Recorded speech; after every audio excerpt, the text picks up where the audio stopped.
At the beginning of 2024, China unveiled the design of an unmanned surface vessel, USV, essentially a drone boat, comparable in size to a fast attack craft.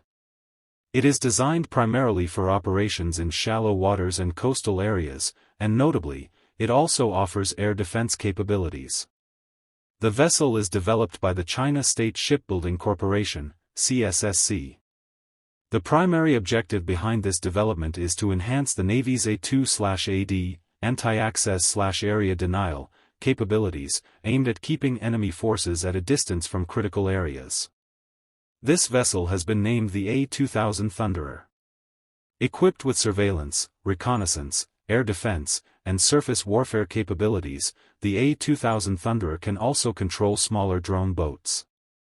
Additionally, it features a helicopter deck capable of accommodating vertical takeoff and landing, VTOL, drones. The vessel has been designed with network-centric warfare in mind, allowing it to seamlessly connect with various naval, ground, and aerial assets and transmit and receive real-time data. It is equipped with an AESA radar, which significantly improves its search and tracking capabilities.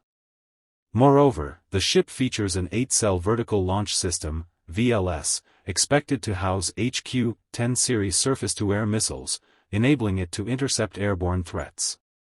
One unique feature is a 24-cell Kamikaze drone launcher mounted on its side, allowing it to launch loitering munitions, Kamikaze drones, to strike specific targets.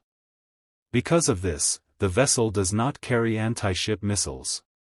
It also has a main gun, likely of 35mm or 40mm caliber, capable of engaging both surface and aerial targets. In terms of specifications, the ship has a displacement of 280 tons, a length of 45 meters, is powered by 2 diesel engines, and can reach a top speed of approximately 65 km per hour. The accompanying image shows a model of this vessel.